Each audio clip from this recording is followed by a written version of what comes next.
Wait a second.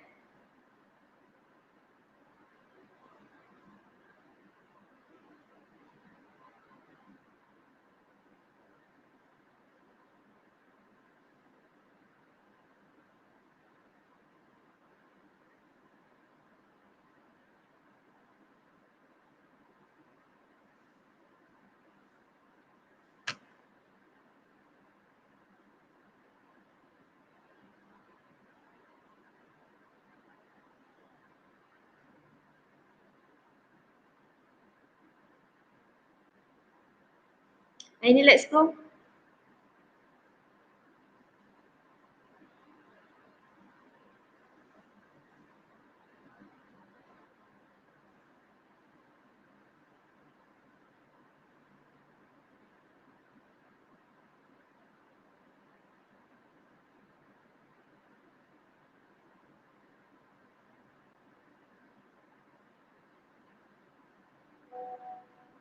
Ini cakap apa tadi?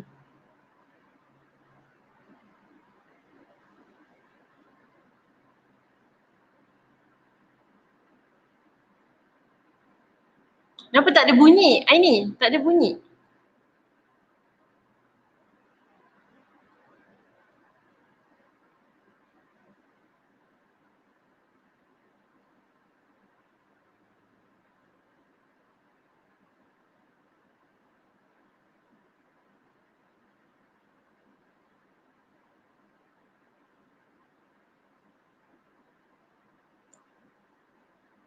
Ini lagi sekali.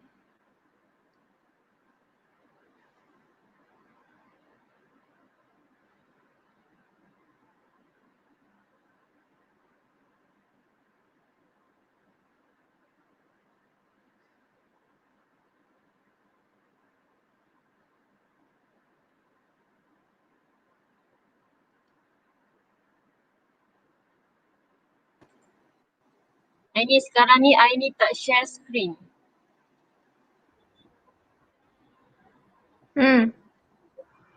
Sekejap.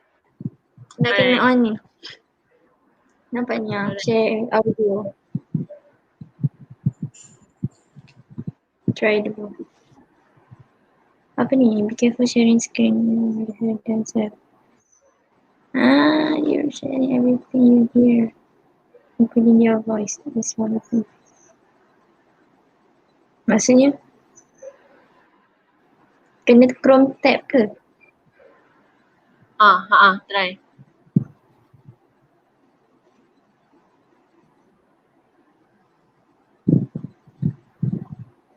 Pesan pula ni internet ni. Okay. Dengar ke suara? Dengar? Ni cakap ni. You're sharing everything here, including your voice. Maksudnya takut jadi Okay, tak apa. Got it. try dah dulu.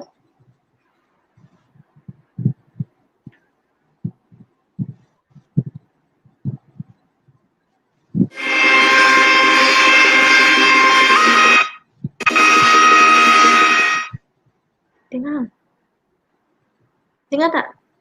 Dengar? Okay, so kita start Aku akan remove ini, kita start balik daripada tadi. Bismillahirrahmanirrahim.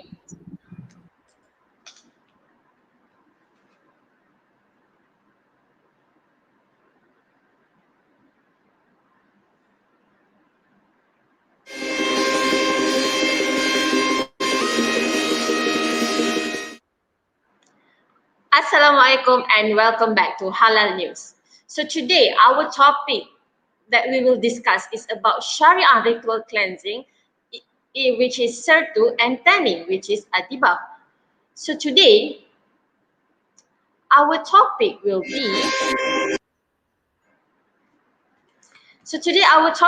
be something that is very dear to us, it relates in our daily life, which is Sertu and tanning itself.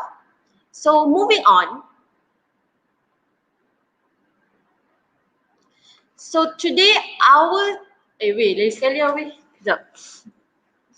Sekali. Back. Nanti kita boleh download masuk crop kan? Sekali kan?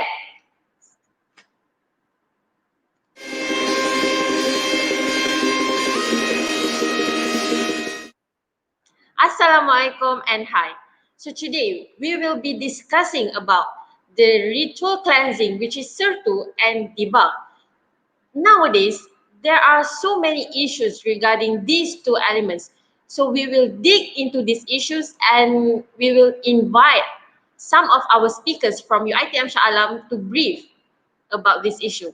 So the speakers will be, the first one is Muhammad Afiq Shazwan, and the second one is Aini Hamiza, and the third one is Nur Fatiha, Nur Alia Hidayah, and myself Arifah Shazana, which is all from UiTM Shah Alam.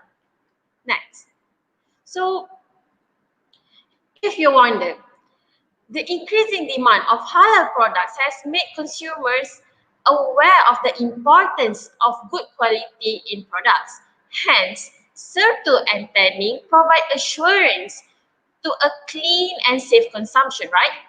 So let's dig in more about this, okay? So I would like to invite Aini Hamiza to briefly explain about our objectives today. Aini? Okay. For our objective for today is, first one is we want to determine the differences between Sertu and tanning practices in Islam. Second, to explain Islamic scholars' view on Sertu and tanning. And lastly, to describe the proper methods of Sertu and tanning in Islam. Yes, thank you, Aini. So we will move on to our next issue, which is the types of najasa. Okay, so I I am very sure that most of our audience are wondering what is types of najasa. I am pretty sure that they thought that there are only one type of najis, right? So in this case, we will invite Alia Hidayah to explain more about types of najasa. Alia. Okay, thank you. Before start, I would like to introduce myself. My name is Nur Ali Hidayah binti Abdullah. Before we go further, I would like to present type of nudge. I will introduce each nudge with their definition, evidence, and also cleaning method. Hold on. Before that, you should know the general meaning of nudge. According to Islamic law, nudge is a contaminant and things are physically not clean, regarded as ritually unclean. From sentences above, it clearly states nudge is dirty and unclean.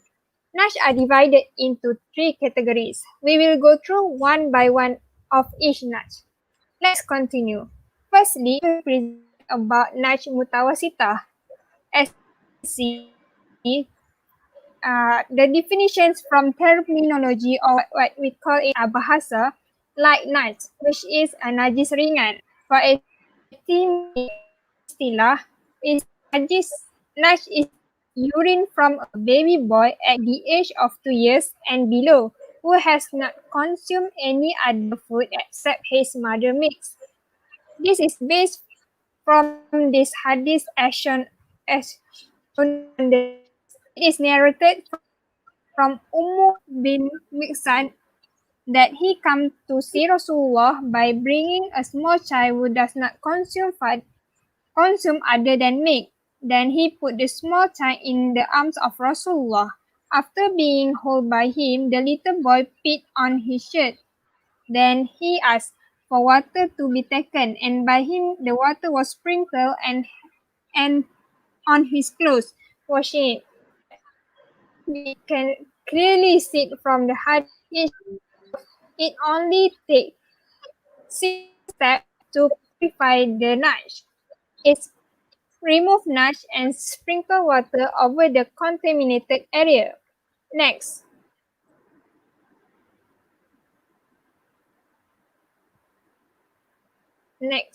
nash. Next, from terminology, definition nash mustawasitah considered as or medium nash which does not fall under severe or light nash, such as vomit, pus, blood, humor, corian, liquids, and objects discharged from the orifice. The standard cleansing method of discharge are the ain najasat should be removed first, then sprinkle on water or use cold water or pour it. Next.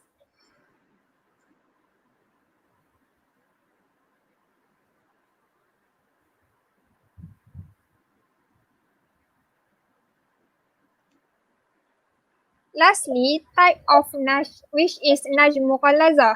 From terminology, definition of nash mughallazah considered as seven nash, najis yang berat. This type of nash are the highest level of it in Islamic laws.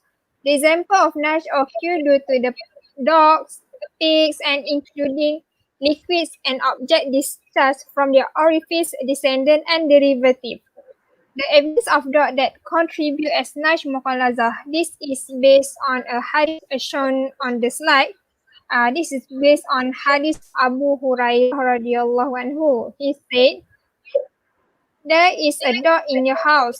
In your house is there is a type of cat also called fish. So the Prophet replied, in the sinner is a one. Based on the hadith above, it can be concluded that dog as a part of najis mughalazah. The standard cleansing method to clean this nash are by perform sertu, which is cleansing using 1 time water mixed with water and followed by 6 times in mutlaq water.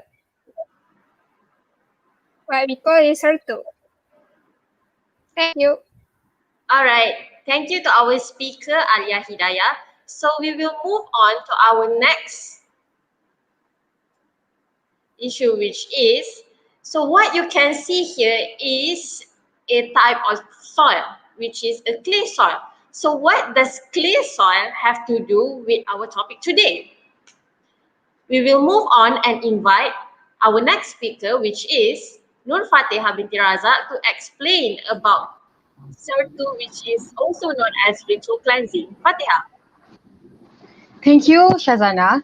Before that, I will introduce myself. My name is Nur Fatihah binti Raza, and I will explain the basic things regarding about the ritual cleansing, which is Sertu, which is the basic things is the definition itself. Okay, Sertu or Shariah ritual cleansing or purification cleansing is for the cleansing that involves the highest level of impurity of a severe najis mughallazah in Islam law that concern contamination or in physical contact from dogs, pigs, and its descendant. Now, Thank you, Fatihah. Before you continue, we have a question from our viewer, oh, which is, hi and salam. My name is F from Bangsa. Can you share any legal evidence regarding this topic? okay. Thank you for the question. Thank you, F from Bangsa. Okay. I have found Sahih evidence, which is hadith that narrated by Abu Hurairah radhiyallahu anha, that Prophet Muhammad sallallahu alaihi wasallam said that the cleansing of the utensil belonging to one of you after it has been licked by dog, it had to wash it 7 times and using salt for cleansing at the first time.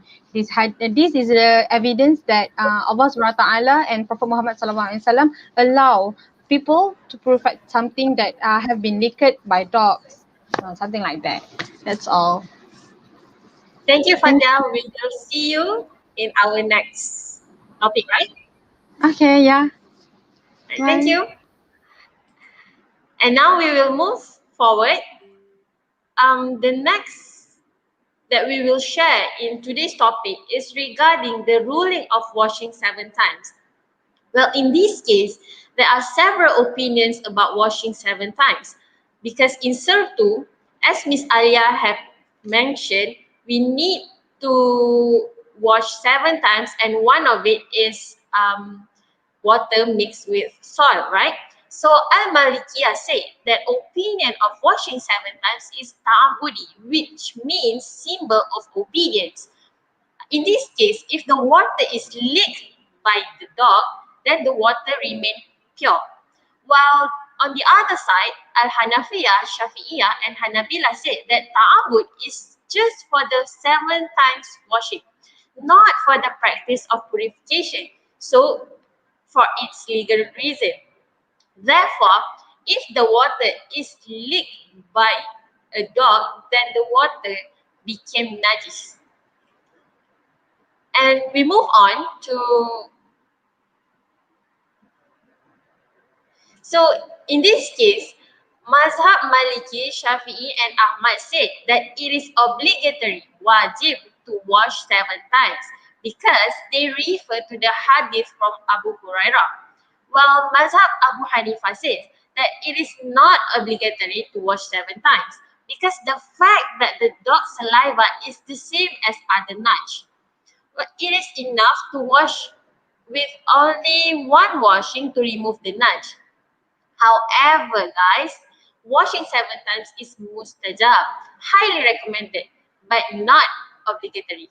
So, side notes, the second opinion can be explained with several explanations. Some of them are Abu Hurairah issued a fatwa that said to wash 7 times and the sanad is stronger. So therefore, washing 7 times is in line with marfu narration which reached the Prophet Sallallahu Alaihi Wasallam.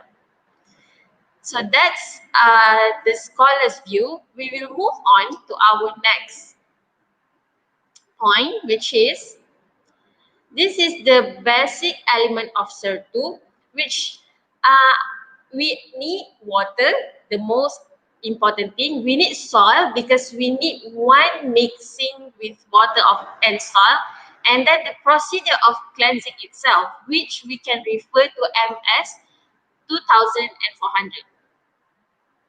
So moving on, for this I will invite our speaker, Alia, to explain briefly about the method of Sertu. Alia. Okay, thank you. There is some illustration where someone step on dog nudge. We can refer as it step on dog nudge, which is nudge mukhalaza. So what should he do or she do? The Sertu practice and protocol is clearly outlined in accordance with Shariah law, and you can come up with the standard procedure on the correct way of Sertu practice. As you can see on the slide, they state wash 7 times, one of which shall be water mixed with soil. One wash using mutlak water mixed with soil. To clear the existence, even if a few wash are needed. And then plus 6 washes with mutlak water. Next. Alia, before you continue, there's a question in YouTube comment which is, hi, my name is Lee from Kedah. There is a situation which I suddenly step on dog feces. Is there any step or cleansing method to remove and clean it? So you are about to explain, right? Yes. Thank you for the questions.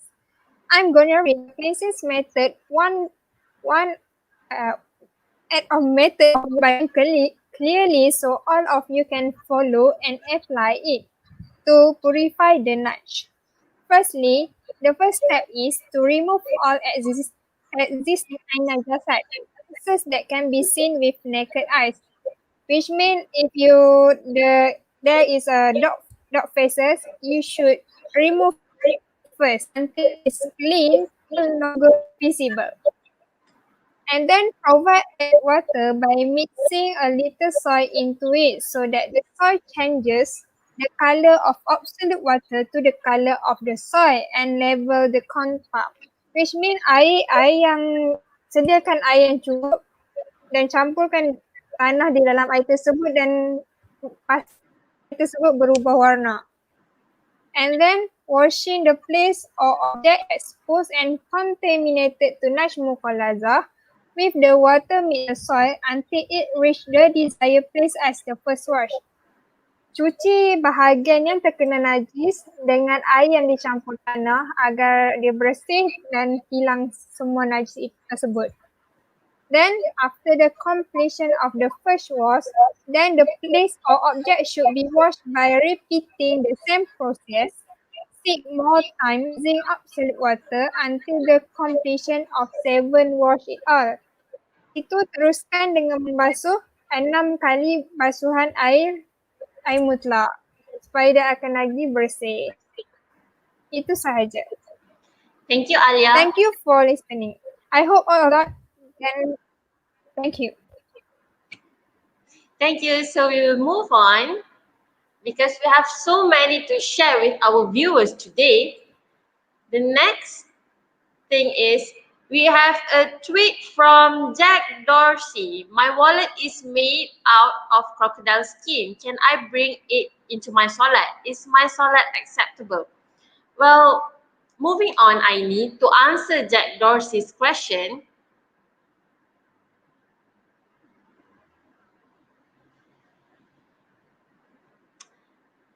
We will invite our speaker Fatiha to start.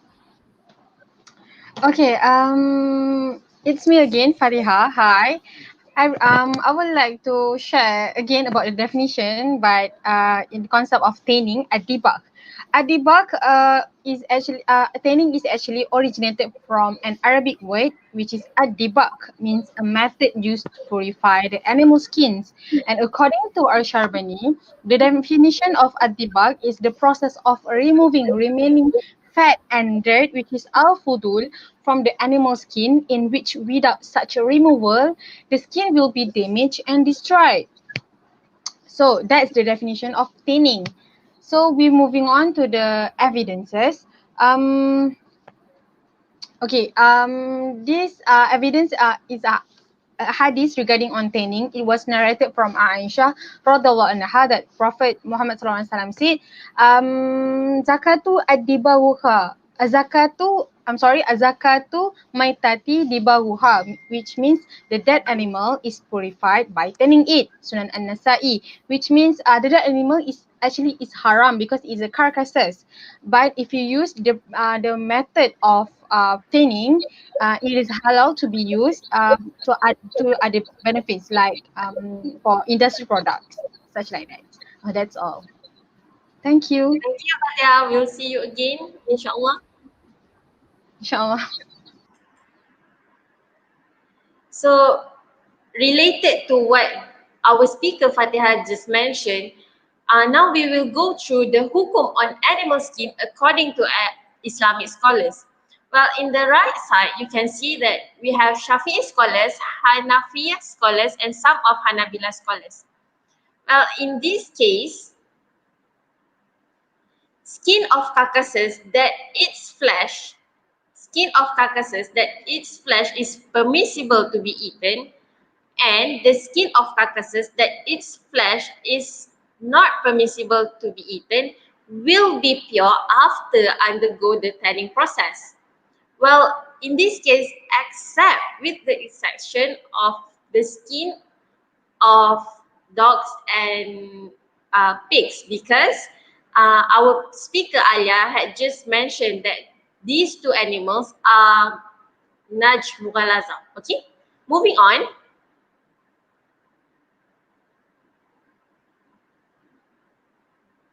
Okay, so however, according to Mazhab Abu Hanifa, right, the dog skin can be purified through process of tanning because dog is considered as najis ain, not najis mughalaza. Well, I've given some hadith, which is if the skin is purified through tanning, then it is permissible to take benefit from it, whether it is dry or wet, and it can be brought into prayer. So regarding this question about my wallet is made out of crocodile skin, can I bring it to my solat? Is my solat acceptable? The answer is yes. If someone prays while bringing its wallet made out of crocodile skin that have been go to tanning process, the prayer are valid. Okay, moving on.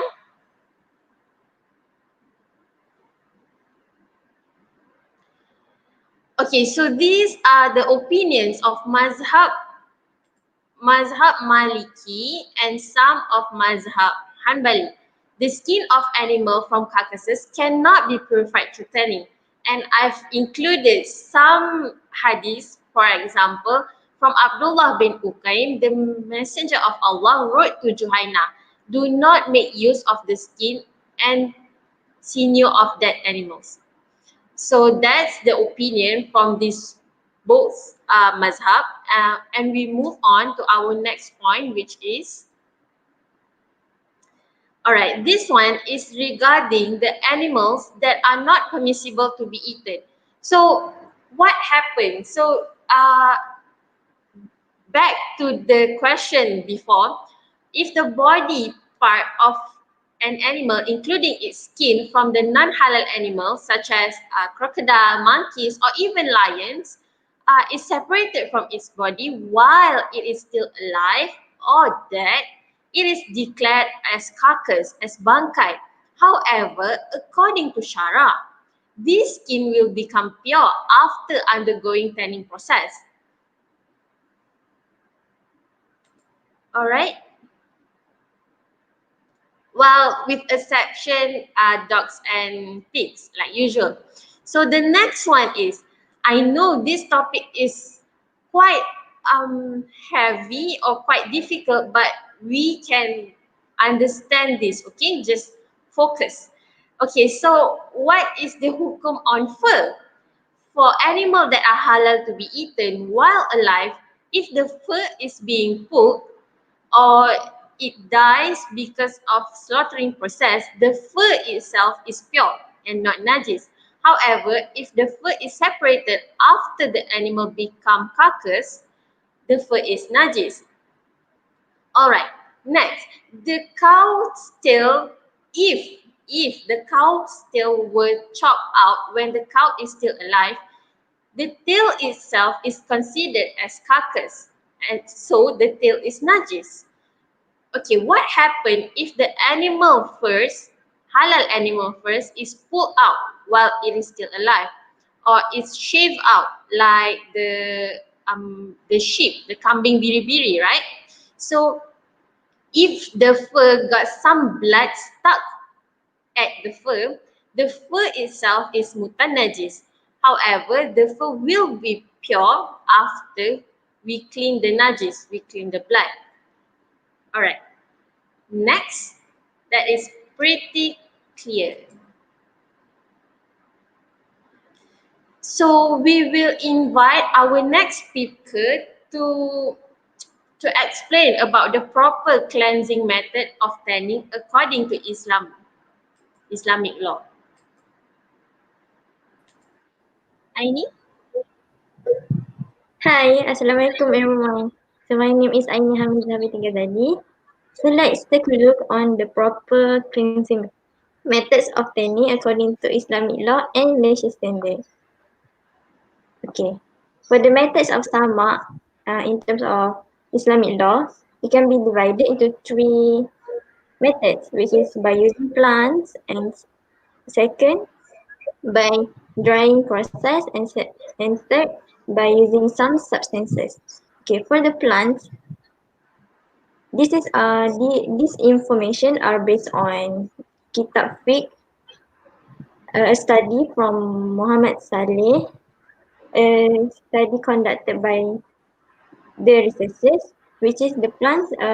It can be found that al-kharas or acacia leaves, and second al-aus or known as oak, and third al-shaf, the sweet smelling plant that can remove smelly the smelly smell of the skin, and fourth al-ghaf, the small plant that normally found around Egypt, and fifth al-naj or bark is known as the skin of the tree, and lastly kirsch aroman, known as the pomegranate skin. Okay, for the drying process, there are two methods that Islamic law has guide Muslim, which is first al-tashmis. The method is to dry the skin, let is to put the skin under the sun and let it dry. And second, al-ilqa fi array, which is just hang the skin and let it dry using the wind. And for the some other substances, first al-shab, or known as tawas or alum nowadays. Second, almih, using the soak which is we soak the skin with salt. Okay. Third, at-tatrib, the skin will be soaked by using salt. And fourth, asif, the the the utilization of red coloring to remove the impurities attached to the skin. And lastly, al-anton, the manner, or we call it as pieces or composed from bird species. Okay. Then, however, there are some dispute happen among our Islamic scholars, which is from the method of tanning by drying the skin under the sun or soaking it by using salt. For Hanafiya scholars and part of Hanabila scholars, both of these views agree to permit this method, but Jumhur of scholars did not allow this method to be considered as tanning procedure. Okay. Meanwhile, for the tanning by using salt, the Shafi'i scholars did not agree with this method, and meanwhile the other scholars agree to this method. However, in this in our country, Malaysia, we use the okay, silap. Meanwhile, in our country, Malaysia, we use some common materials that use for tanning, which this is normally used by halal industry or lady tanning. First, acacia second, lime, third, chalk, fourth, potassium alum, or known as I mentioned before, the tawas, and lastly, the most popular substances that has been used by the industries is chemical substances, which is the sodium potassium. Okay. However, for our country, Malaysia, we use the Malaysian standard to do this tanning process, and most of the industries should comply with this basic five requirements so that they can so that it will be in line with the Shariah law.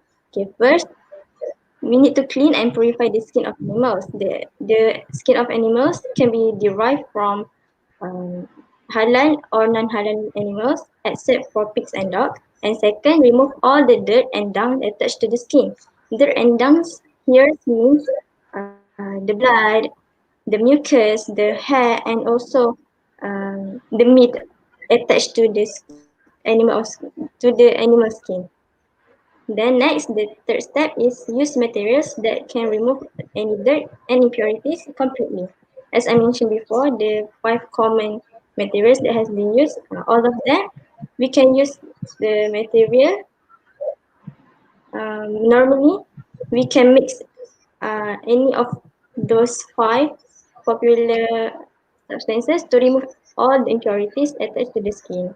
Then fourth, skin which has undergone the process of debug has to be washed with pure water, or we call it as mutlak water, to remove the remaining dirt. And lastly, the process of debug is considered invalid if the skin is only dried under the sun, soaked with the soil, frozen and salted. This, this requirement is in line with the previous Islamic law, uh, with the Islamic with the previous Islamic law guidelines. Okay. Thank you. That's all for me. I need before you move on, we have question for your sharing today, which is from Afi. Oh no, from Nino. Hi, I'm Nino from Johor. Should we follow tanning methods based on Islamic law or based on Malaysian standard that you have just shared with us? Okay, thank you for the question, Nino. Okay, for our country, we are recommended to follow the Malaysian standard one because we have the guidelines so that we have the rules and guidelines so that all in so that our practices will be in line with Sharia law, not only with uh okay lah. That's all for me. All right, thank you, Aini.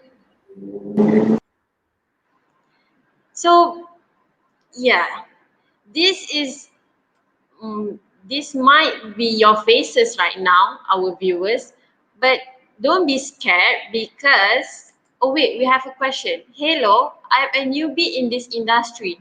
Are there any issues occur regarding this topic? Yeah, about issues, we will invite our speaker, which is um, an expert in issues regarding this topic. So we will invite Muhammad Afiq Shazwan.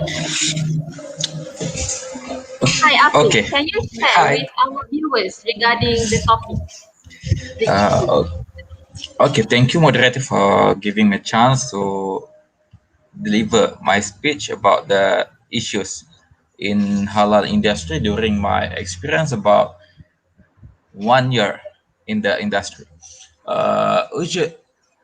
Basically, the Sertu and Sama, there are not much issues because there are no specific requirements from the revelation, and Malaysian government already has uh, make a guidelines for consumer about the Sertu, the cleaning, Islamic cleaning, and the Sama tanning and Dibagh. Okay, the first issue of Sertu is when I go to industry, there this is my according to my experience. When I go to industry, there were a group of non-Muslim. Asked me during that time. My boss and I went to a Chinese restaurant to lecture about the food handling courses. So they asked me, can we, as a non-Muslim, perform the Sertu or ritual cleansing? So the issues here is, can non-Muslim perform the ritual cleansing? So the answer is yes, you may perform the Sertu if you have knowledge and understand how to perform it. But in halal industry context, to ensure the Sertu process is well done, we need and authorities we need an authorities such as Jain or Jakim to monitor the process. Okay, and after the process is done, we can do a rapid test to analyze either the bacteria is die or still there. Besides, if you don't want or if you don't confident to do it by yourself, you can call the Sertu provider service for the next help to help you Sertu the place. Okay. Next, the second issues is about a traditional way of what can I see? A traditional way of Sertu may impact and wreck the machine because the soil we use usually commonly included with pebbles and stones, which the main source of the machine to wreck. And to solve this issue, the authorities collaborate with the Sertu service provider in researching the best clay and the best soil solution for the use of practitioner. As a result, for now, we got a clay soap, liquid clay soap, and some companies such as Brahim's, the in flight. the in-flight caterer, they have the problems to clean their dishes, to clean their utensils, to sertu their appliances. So their initiative to create a machine, automatic, automated with the what has been complied according to Sertu guidelines. With first wash with soil water, and then next wash rinse with 6 times water. Okay, let's move on to the sama issues related to the halal industry. For sama, there were not much issues as Sertu, since most cases are pretty the same. If you change our view towards the industry, we can see that most of the tanning or debug company have the problem or way to in the process of tanning itself. The issues is traditional way of samak does not compromise the hygiene of the leather. Generally, before we talk about the modern way, during the before we start before we start using the modern way of samak, the chemicals used in tanning process were from our urine and our poop. So their function is to soften the skin and remove the dirt or mucus stick to the skin. As for now, we have the chemicals liquid and chemicals item. So and they have the same function as urine and poop. So we replace them. This will increase and ensure the cleanliness of the heights, and the authorities already made guidelines about the tanning process in a modern way. Okay, the we can find it in MS 2000 2200 MS 2200 Part 2. It the standard talk about the Islamic consumer goods, usage of animal bone, skin, and hair, and its general guideline. For further information, you can visit the standard. Okay, next, the issues of samak that usually happen in Malaysia. Next issue. Whereas consumer generally usually confused about the leather product that they use. Either the leather is clean or can be used in our daily life, or the leader may derive from unlawful things. Okay, the issue on uncertainty of the leather product. So what authorities has done? What authorities done to rev up the confidence uh, of customer in using of consumer in using the leather product? The authorities Jain and Jakim cooperate with the Malaysian Tanning Leather Company by providing halal certification for them. This will benefit both parties in removing any uncertainty of the leather product. As for now, there are only one company that already received the halal certification from Jakim, which named Sale Code International, and they have 18 process of tanning to ensure the hides and skin is clean and pure. Okay, that's all from me. Thank you, moderator. Thank you, Afi, for the thorough, very thorough explanation of the issues. So, moving on, we have some question from Shazana again, which is, hi, Miss Alia. Oh wait, we have already answered this one, right? We have some question, but I'm going to find Yeah. Okay, it's okay, but we will answer this question first. Hi, Miss Alia. So here's a question for you. Is Najm Mughalaza can be cleaned with only using water?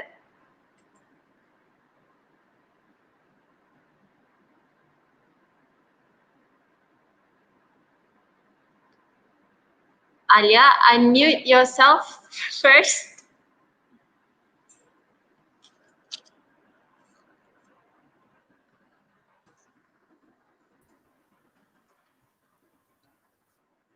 Okay, thank you for the questions. I will answer it. Mukalaza, we know, is a najis yang berat. We include pigs and dogs, so it must be cleaned by performing sertu. Sertu, which means the sertu method must be performed by using 1 water mixed with oil and 6 water of 6 wash of mutlak water. It not be only used water because the bacteria cannot be removed by only mutlak water. All right. So how about That's all. how about the light najis? The most light najis, which is Oh yeah, before that, mukhafafa. yeah, muhaffafa. Briefly explain about Oh the yeah, muhaffafa. before that, I will like to apologize because mix. So I will like to repeat again mukhafafa. Nash mukhafafa is a light nash, najis yang ringan, which include urine from baby boy at the age of 2 years and below who has not consumed any other food except his mother's milk. Remember, Naj Mukhaffafa. Naj Mukhaffafa is a light nash, a urine baby boy. So the cleaning methods are remove nash and sprinkle water over the contaminated area. As you can see on the slide, is a little mistake on the title, which is a Naj Mutawasita. It's not Naj Mutawasita, it's a Naj Mukhaffafa. That's all.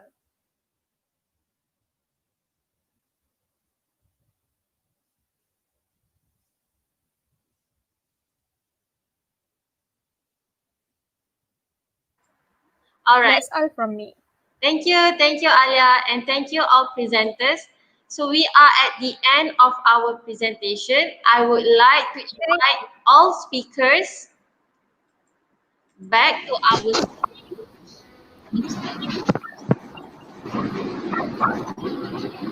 So these are the faces of our speakers today. We invited them from your ISH400 itself. So say bye. Thank you, everyone. Thank you for watching. Bye, everyone. Thank you. Bye. Bye. Thank you.